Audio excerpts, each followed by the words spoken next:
గారు ఏ నినాదం ఉంటే ఆ నినాదం, కొన్ని రోజులు బతుకమ్మ నినాదం, కొన్ని రోజులు ఢిల్లీ లిక్కర్ నినాదం, కొన్ని రోజులు మళ్ళీ ఇప్పుడు బీసీ నినాదం, మొన్న గతంలో కొద్ది రోజులు ఇంకో నినాదం. దయచేసి ఇటువంటి వద్దు. జాగృతి, అప్పుడప్పుడు యాదికి వచ్చినప్పుడు జాగృతి, ఇవన్నీ వద్దు. నిజంగా చిత్తశుద్ధి ఉంటే ఫస్ట్ మీ బ్రదర్ కు, మీ బావ గారికి, మీ తండ్రి గారికి ఈ సమాచారాన్ని నింపు పంపమని చెప్పండి. మీరు కూడా ఏదైనా లిఖితపూర్వకంగా ఏదైనా సలహా సూచనలు చెప్తే తీసుకుంటాం. ఉద్యమించే కంటే ముందు మనం గతం నుంచి కూడా ఒక నానుడి ఉంది, సామదాన భేద దండ. నువ్వు ఒకటే దాని దండ కాడిపోతావు. ముందు సామరస్యంగా మాకు చెప్పండి. చేయనప్పుడు జరుగుతుందనేటువంటి తేడా వివరించే ప్రశ్న చేయండి.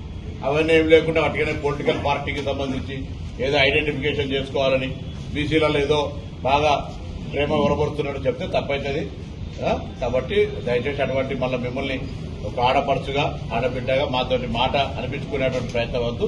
మీ చిత్తశుద్ధిని మీకు తప్పకుండా, మీరు at least we are very soft because you participated in survey.